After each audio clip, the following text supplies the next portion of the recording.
Breaking news, we're getting word of a school shooting at Red Lake Indian Reservation. There's been a terrible tragedy up in Red Lake today. At approximately 3 p.m. today, there was a shooting at the Red Lake High School.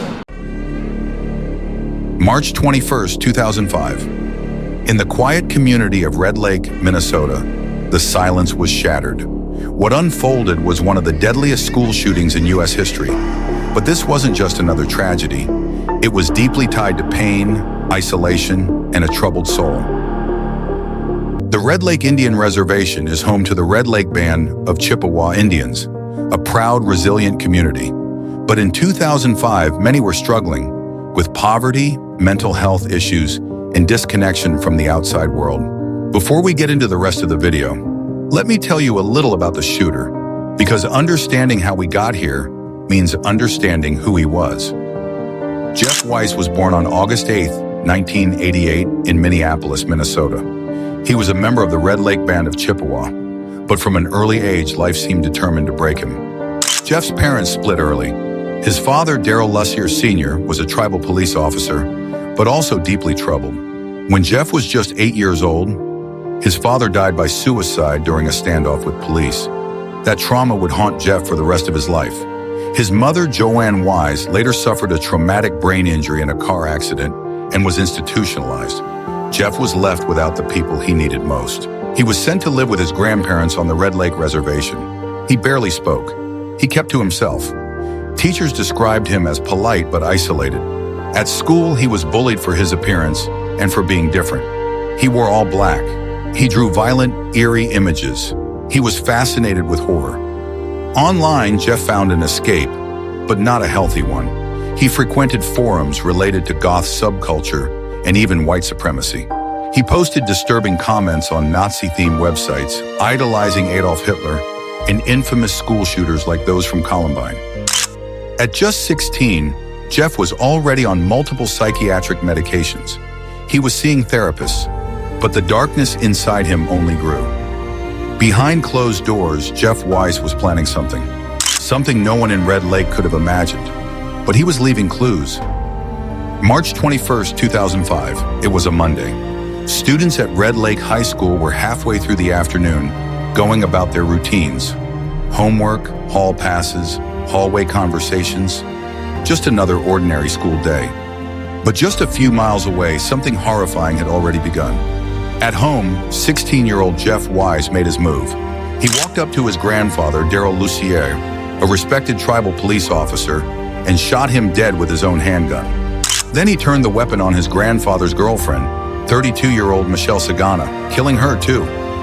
He took his grandfather's police-issued bulletproof vest, his shotgun, and a patrol car. And then he drove to the school. Around 2:45 p.m., Jeff arrived at Red Lake High School, armed with 3 weapons, a shotgun, a handgun, and a .40 caliber pistol. The first victim was Derek Brune, a security guard and school counselor. He had no weapon. He died trying to protect others. Then Jeff moved through the halls and into a classroom. He walked up to the entrance and began shooting. Inside, students screamed and ducked for cover. Some ran, others froze in place. Jeff walked calmly from desk to desk shooting. Witnesses say he showed no emotion, completely silent. He killed 5 students and 1 teacher. Dozens more were wounded or traumatized. By 2:55 p.m., police had arrived and were surrounding the building. Jeff retreated into a classroom. As officers closed in, he raised his gun one last time, turned it on himself, and pulled the trigger. The entire attack lasted just under 10 minutes, but its impact would echo across the nation and devastate a small, already hurting community. He was just my friend. He was cool. I didn't really believe him he was gonna do that. 7th graders Michelle Kingbird and Tashina Benes spoke of a computer chat room conversation with Jeffrey Weise, the 16-year-old mass killer, in which he threatened to attack the Red Lake High School on April 20th. On 4/20, he said he was going to shoot up the high school, but we didn't believe him. Why 4/20? Because it was Hitler's birthday, and it was his hero. And while Michelle's stepbrother, Ryan Aganash, is among those recovering from a bullet wound, she holds no anger against the attacker. He was my friend, but he killed some of my friends too. So. When the gunfire stopped, Red Lake was silent. But it was not a peaceful silence. It was the heavy, unbearable stillness of grief. Police rushed inside the school. Rooms were cleared one by one. Students filed out, hands raised high, faces wet with tears, some covered in blood. Parents waited outside in horror, praying to see their children alive. For some, that reunion would never come. President George W. Bush addressed the nation, offering condolences to the Red Lake community.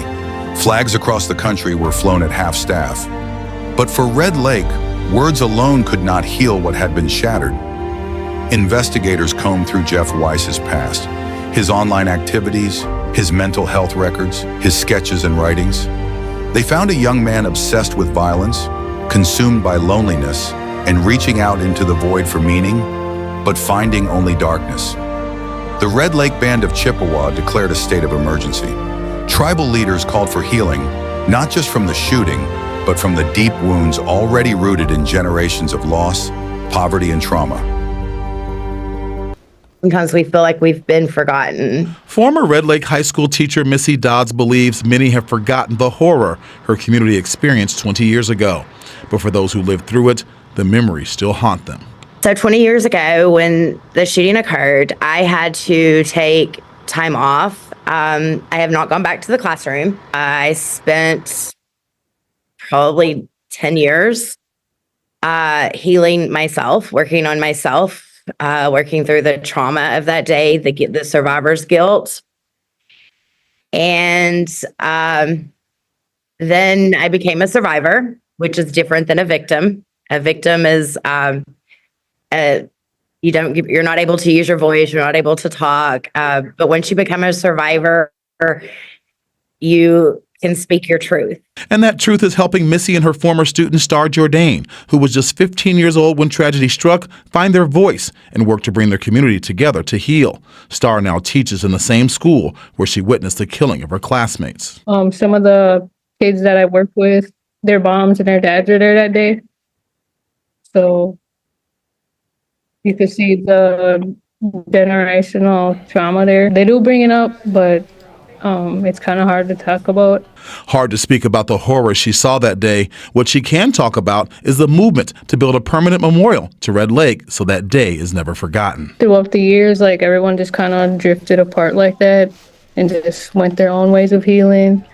And now that we've come back into it, we've kind of brought everyone back together. Star says her former classmates in the tribal community have been sponsoring events to raise money for a memorial. The plan is to have it here along the bank of Red Lake. A memorial means that you're not forgotten. A memorial is a place, though, to also go and honor. It's a place to honor those lives who were lost that day. This feeling in your heart, you're with people that know your worst day. They were there. They sat right beside you. They've been on this journey with you. And so it's a feeling of peace. With photojournalist Chris